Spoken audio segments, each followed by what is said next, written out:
मुगल सल्तनत का इतिहास भारत की सबसे अहम और दिलचस्प कहानियों में से एक है। बाबर से लेकर अकबर और शाहजहां तक यह सल्तनत अपने शिखर पर पहुंची, लेकिन 17वीं सदी के मध्य में इस वंश का सबसे लंबा राज्य करने वाला बादशाह सामने आया, औरंगजेब आलमगीर। औरंगजेब का जन्म 3 नवंबर 1618 को गुजरात के दाहोद नामक कस्बे में हुआ था। वह मुगल सम्राट शाहजहां और मुमताज महल का तीसरा बेटा था। मुमताज महल वही हैं जिनकी याद में शाहजहां ने ताजमहल जैसा हसीन मकबरा बनवाया। बचपन से ही औरंगजेब दूसरों से अलग था। जहां उसके भाई भव्य जीवन, शानो शौकत और दरबारी ऐशो आराम में डूबे रहते, वहीं औरंगजेब सादा जीवन और धार्मिक शिक्षा में रुचि रखता था। उसने कुरान को जुबानी याद किया और अरबी फारसी की तालीम ली। वह कलम से लिखावट में माहिर था और कुरान की नकल अपनी ही लिखावट में करता था। उसके पिता शाहजहां चाहते थे कि उनका बड़ा बेटा दारा शिकोह ही गद्दी संभाले। दारा एक उदार और सूफियाना सोच वाला इंसान था, लेकिन औरंगजेब की शख्सियत बिल्कुल जुदा थी, अनुशासन प्रिय, सख्त और धार्मिक। धीरे धीरे उसने अपने साहस और युद्ध कौशल से साबित किया कि वह भी सिंहासन का दावेदार है। मुगल साम्राज्य में उत्तराधिकार का नियम साफ नहीं था। शाहजादों को अक्सर गद्दी के लिए आपस में तलवार उठानी पड़ती थी। यही हाल औरंगजेब के समय भी हुआ। शाहजहां के 4 बेटे दारा शिकोह, शुजा, मुराद और औरंगजेब सब तख्त की लड़ाई में उतरे। आने वाले वर्षों में यही संघर्ष भारत के इतिहास की दिशा बदलने वाला था। औरंगजेब का जीवन सिर्फ एक शासक की कहानी नहीं है, बल्कि यह उस दौर का आईना भी है जब धर्म, राजनीति, महत्वाकांक्षा और सत्ता की भूख सब एक साथ टकरा रहे थे। इस सफर की शुरुआत हम करेंगे उसके जन्म से लेकर तख्त तक पहुंचने की जंग से।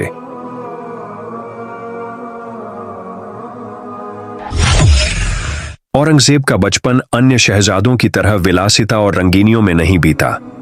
बचपन से ही उसमें एक अलग गंभीरता और संजीदगी दिखाई देती थी। वह शानो शौकत और दरबारी तामझाम से दूर सादा जीवन जीने में विश्वास रखता था। कहा जाता है कि जब वह छोटा था तो अक्सर तख्त पर बैठने के बजाय धार्मिक किताबों में खोया रहता। वह घंटों तक कुरान पढ़ता और उसे कंठस्थ करने की कोशिश करता। इतनी लगन थी कि उसने किशोरावस्था तक आते आते पूरा कुरान याद कर लिया। उसकी लिखावट बेहद सुंदर थी और वह अपनी कमाई का एक हिस्सा कलमकारी से पूरा करता। बाद में जब वह सम्राट बना, तब भी अपनी रोजमर्रा की जरूरतों के लिए कुरान की नकल खुद लिखकर बेचने से परहेज नहीं किया। उसकी मां मुमताज महल की मौत तब हो गई थी जब औरंगजेब महज 19 साल का था। इस घटना ने उसकी जिंदगी पर गहरा असर छोड़ा। मां की मौत और पिता शाहजहां की उदासी ने उसके व्यक्तित्व को और भी गंभीर बना दिया। जहां उसके बड़े भाई दारा शिकोह खुले विचारों वाला, कला और दर्शन का शौकीन था, वहीं औरंगजेब कठोर अनुशासन और धार्मिक नियमों का पालन करने वाला साबित हुआ। उसके भाई बहनों के बीच अक्सर मतभेद होते, लेकिन औरंगजेब को अपने सलीके और धैर्य के लिए पहचाना जाता था। कम उम्र से ही वह घुड़सवारी, तीरंदाजी और युद्ध कौशल में भी निपुण था। कहा जाता है कि किशोर होते होते उसने कई बार अपने साहस का परिचय दिया। एक बार शिकार के दौरान उस पर हाथी ने हमला किया, मगर उसने बिना डरे उसका सामना किया। इस बहादुरी को देखकर उसके पिता शाहजहां ने उसे सलाम किया और कहा, तू बादशाह बनने लायक है।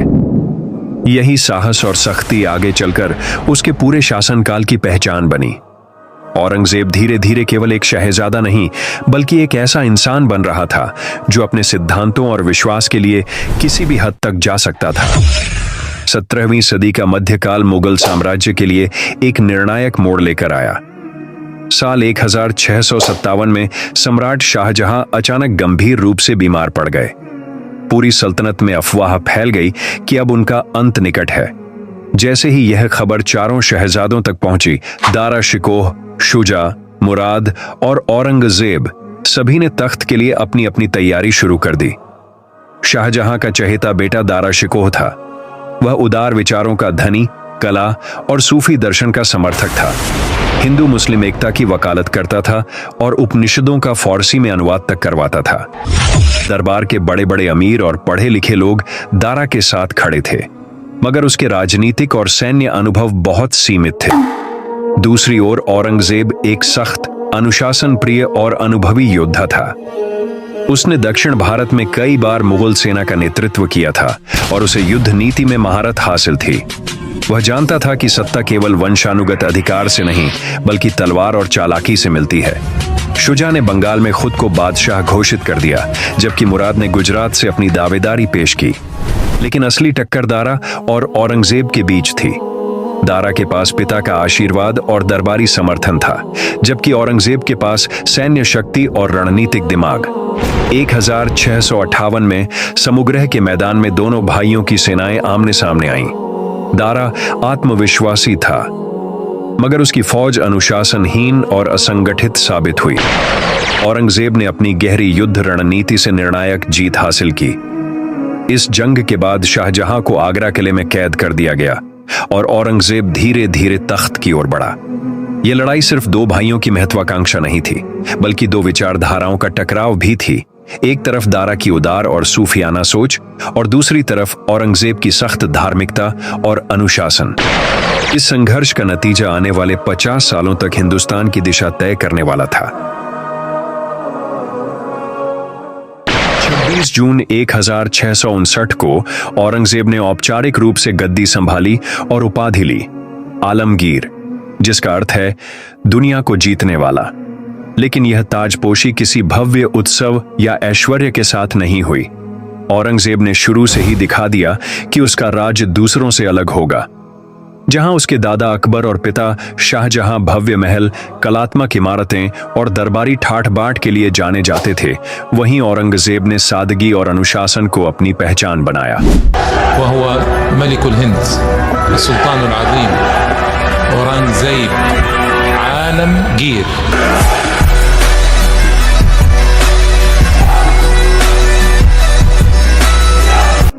उसने शाही खजाने से अपने निजी खर्च को सीमित रखा। शानो शौकत से परहेज करते हुए वह सादे कपड़े पहनता और साधारण खाना खाता था। कहा जाता है कि वह अपने हाथ से कुरान की नकल लिखकर बेचता और उससे होने वाली आमदनी से अपनी निजी जरूरतें पूरी करता। दरबार में नृत्य, संगीत और शराब पर पूरी तरह रोक लगा दी गई। उसका मानना था कि यह सब फजल खर्ची और नैतिक पतन की वजह है। हालांकि दिलचस्प बात यह है कि उसके शासनकाल में भी कई दरबारी गुप्त रूप से संगीत और कला को बढ़ावा देते रहे। ताजपोशी के बाद उसने सबसे पहले प्रशासन को मजबूत बनाने पर ध्यान दिया। भ्रष्ट अधिकारियों को सख्त सजा दी गई और सेना में अनुशासन लागू किया गया। औरंगजेब ने अपनी छवि एक धार्मिक, कठोर और न्यायप्रिय शासक के रूप में गढ़नी शुरू की। उसकी यही सख्त और सादी सोच, जिसने उसे उसके भाइयों से अलग बनाया था, अब पूरे साम्राज्य पर लागू होने लगी। यह स्पष्ट हो गया था कि मुगल सल्तनत का नया दौर शुरू हो चुका है, एक ऐसा दौर जिसमें अनुशासन और धर्म दोनों केंद्र में होंगे। औरंगजेब का शासनकाल जितना लंबा था, उतना ही विवादित भी रहा। उसके नाम के साथ सबसे अधिक चर्चा उसकी धार्मिक नीतियों की होती है।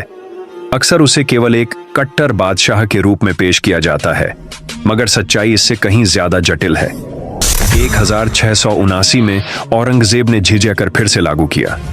यह एक पुराना कर था जो गैर मुस्लिम प्रजाजनों पर लगाया जाता था ताकि वे सल्तनत की सुरक्षा में रह सकें। अकबर ने इसे हटा दिया था, मगर औरंगजेब ने इसे वापस लाकर अपनी धार्मिक निष्ठा का संदेश दिया। इस कदम से हिंदू प्रजा में नाराजगी फैली और कई राजपूतों व मराठों के साथ उसके रिश्ते बिगड़ गए। मंदिरों के मामले में भी उसका रुख सख्त था। उसने कई प्रमुख मंदिरों को गिरवाया, जिनमें काशी का विश्वनाथ मंदिर और मथुरा का केशव राय मंदिर प्रमुख हैं। इन कार्रवाइयों को अक्सर उसकी धार्मिक असहिष्णुता का प्रमाण माना जाता है, लेकिन सच ये है कि सभी मंदिरों को तोड़ने का आदेश नहीं दिया गया था। हजारों मंदिर उसके समय में चलते रहे और कई मंदिरों को उसने जमीनें और कर मुक्तियां भी दी। इतिहासकारों का मानना है कि जहां राजनीतिक विद्रोह या बगावत का डर था, वहां मंदिर गिराए गए ताकि बागियों की ताकत को तोड़ा जा सके। औरंगजेब के दरबार में बड़ी संख्या में हिंदू अमीर और सेनापति भी थे। राजपूत राजाओं जैसे जय सिंह और जसवंत सिंह ने उसके शासनकाल में महत्वपूर्ण भूमिकाएं निभाई। यहां तक कि उसकी सेना और प्रशासन में लगभग 1/3 ऊंचे पदों पर हिंदू कार्यरत थे। फिर भी उसकी धार्मिक सख्ती ने समाज में गहरी दरारें डाली।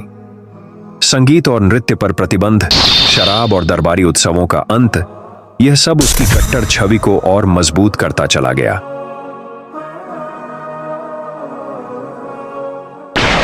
औरंगजेब का शासन केवल तलवार और युद्ध से ही नहीं, बल्कि कानून और न्याय से भी परिभाषित होता है। वह खुद को झिल्ले इलाही यानी अल्लाह की परछाई मानता था और मानता था कि एक बादशाह का सबसे बड़ा कर्तव्य है न्याय।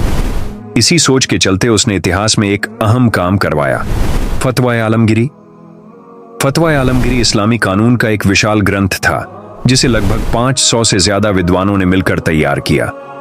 इसमें शरीयत के नियम, सामाजिक मामलों के फैसले, व्यापार, जमींदारी, शादी ब्याह, विरासत, अपराध और सजा जैसी तमाम बातों को विस्तार से लिखा गया। औरंगजेब चाहता था कि उसके साम्राज्य में हर फैसला कानून और शरीयत के मुताबिक हो, न कि दरबारी अमीरों की मर्जी से। उसकी न्यायप्रियता के कई किस्से मशहूर हैं। कहा जाता है कि अगर किसी अमीर ने गरीब पर जुल्म किया तो औरंगजेब बिना पक्षपात के सख्त सजा देता था। उसने अपने ही बेटे को शराब पीने के अपराध में सार्वजनिक तौर पर दंड दिया था। प्रशासनिक स्तर पर उसने कोशिश की कि रिश्वतखोरी और भ्रष्टाचार को जड़ से खत्म किया जाए। हालांकि उसकी यह सख्ती हर किसी को पसंद नहीं आई। उसकी नीतियां कई बार बहुत कठोर साबित होती थीं। छोटी सी गलती पर भी भारी सजा मिल सकती थी। यह सब उसकी धार्मिक व्याख्या का हिस्सा था। लेकिन यह भी सच है कि औरंगजेब ने प्रशासन को अनुशासित बनाया। उसने साबित किया कि सल्तनत का बादशाह केवल शाही ऐश्वर्य का प्रतीक नहीं, बल्कि कानून का पालन करवाने वाला संरक्षक भी है। फतवा आलमगीरी उसकी सबसे बड़ी पहचान बन गया, जिसने आने वाली पीढ़ियों में भी उसके शासन को यादगार बना दिया। औरंगजेब की यह न्याय व्यवस्था जितनी सख्त थी, उतनी ही विवादित भी। पर एक बात तय थी, उसके राज्य में कोई भी व्यक्ति कानून से ऊपर नहीं था। औरंगजेब का सबसे लंबा और कठिन संघर्ष दक्षिण भारत की धरती पर हुआ। यह संघर्ष था मराठों के साथ, जिनके नेता छत्रपति शिवाजी थे। महाराष्ट्र की घाटियों और किलों से उभरती यह शक्ति मुगल साम्राज्य के लिए लगातार चुनौती बन रही थी। शिवाजी ने छोटी मगर फुर्तीली सेना तैयार की थी। उनके सैनिक घने जंगलों और दुर्गम पहाड़ियों से अचानक हमला करते और फिर छिप जाते। इस गुरिल्ला युद्ध की रणनीति से मुगल सेना बार बार परेशान हुई। औरंगजेब की विशाल फौज भारी हथियारों और हाथियों से लैस थी, मगर मराठों की गति और चालाकी के सामने अक्सर बेबस नजर आती। 1660 के दशक में शिवाजी ने कई मुगल किलों पर धावा बोला। औरंगजेब ने उसे दबाने के लिए अपने सेनापतियों को भेजा, लेकिन वे निर्णायक जीत हासिल नहीं कर पाए। हालत यहां तक पहुंच गई कि औरंगजेब को शिवाजी के साथ 1665 में पुरंदर संधि करनी पड़ी। इस संधि के तहत शिवाजी ने कुछ किले मुगलों को सौंपे और बदले में अपने बेटे संभाजी को मुगल दरबार भेजा। लेकिन यह समझौता टिकाऊ नहीं रहा। कुछ ही समय बाद शिवाजी ने मुगलों से नाता तोड़कर खुद को स्वतंत्र शासक घोषित कर दिया और औरंगजेब की सत्ता को खुली चुनौती दी। शिवाजी की बढ़ती ताकत से औरंगजेब गुस्से में आ गया और उसने उन्हें पकड़ने के लिए चालें चली। 1666 में शिवाजी आगरा में औरंगजेब से मिलने पहुंचे, मगर वहां उन्हें नजरबंद कर दिया गया। इतिहास गवाह है कि शिवाजी ने अद्भुत साहस और बुद्धिमत्ता से मुगलों की कैद से भागकर अपनी आजादी वापस पाई। इस घटना ने मराठों और मुगलों के बीच दुश्मनी को और गहरा कर दिया। शिवाजी लगातार किले जीतते रहे और मराठा साम्राज्य की नींव मजबूत करते गए। औरंगजेब के लिए यह पहला संकेत था कि दक्षिण की धरती उसे केवल तलवार से नहीं, बल्कि बुद्धिमत्ता और स्थानीय ताकतों की समझ से जीती जा सकती है।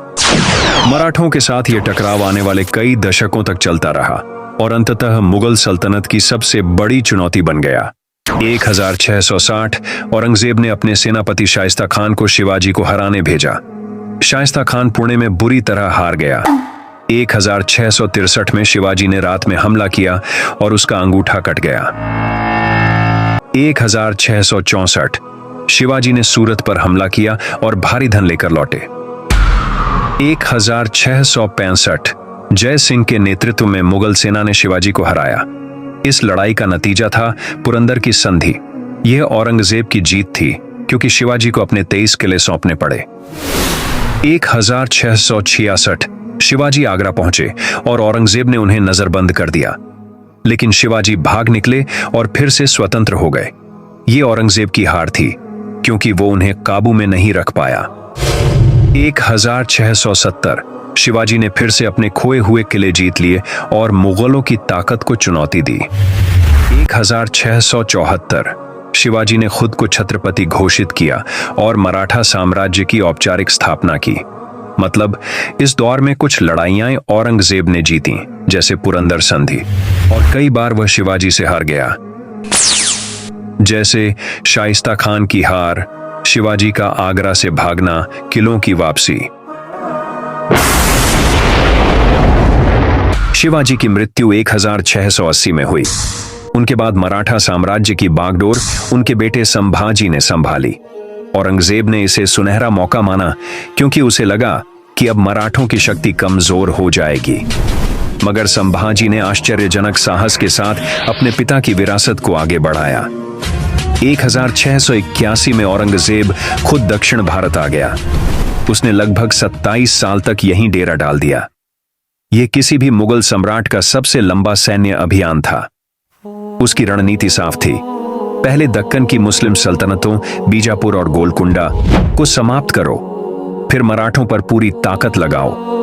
1686 में बीजापुर और 1687 में गोलकुंडा औरंगजेब के हाथों पूरी तरह समाप्त हो गए। यूरोपीय इतिहासकारों जैसे फ्रांसीसी यात्री फ्रांसवा बेर्निये और जॉन बाप्टिस्ट टैवर्निये ने लिखा है कि यह औरंगजेब की सबसे बड़ी जीत थी। इन दोनों सल्तनतों के खजाने और हीरे जवाहरात, जिसमें प्रसिद्ध कोहिनूर हीरा भी शामिल था, मुगल खजाने में आ गए। यह उसकी रणनीतिक सफलता थी, जिसने दक्षिण में मुगलों का प्रभुत्व स्थापित किया। लेकिन मराठों को हराना इतना आसान नहीं था। 1689 में औरंगजेब की सेना ने संभाजी को पकड़ लिया। इतिहासकार जदुनाथ सरकार और यूरोपीय यात्रियों की लिखावट इस बात की पुष्टि करती है कि संभाजी को बेहद क्रूर सजा दी गई और उनकी हत्या कर दी गई। यह घटना औरंगजेब के लिए एक बड़ी सैन्य सफलता थी, क्योंकि मराठों का नेतृत्व अचानक समाप्त हो गया। मगर कहानी यहीं खत्म नहीं हुई। संभाजी के बाद उनकी विधवा और छोटे भाई राजाराम ने मराठा प्रतिरोध को संगठित कर दिया। पहाड़ी किलों से छापामार हमले चलते रहे। औरंगजेब एक एक कर किलों पर कब्जा करता, मगर मराठे नए किले और नए मोर्चे खोल देते। फिर भी बीजापुर और गोलकुंडा पर जीत, संभाजी की गिरफ्तारी और मराठों की अस्थायी कमजोरी, ये सब औरंगजेब की बड़ी उपलब्धियां थीं। यूरोपीय यात्रियों ने इसे उसकी धैर्य और सैन्य क्षमता का प्रमाण माना। लेकिन यह भी सच है कि इस लंबे अभियान ने मुगल खजाने और सेना दोनों को थका डाला। औरंगजेब ने दिखा दिया कि वह सिर्फ कठोर धार्मिक शासक नहीं, बल्कि एक अद्वितीय सेनानायक भी था, जो अपने साम्राज्य की सीमा को आखिरी दम तक बढ़ाने की कोशिश करता रहा। वह मलिकुल हिंद, सुल्तानुल आज़ीम औरंगजेब आलमगीर।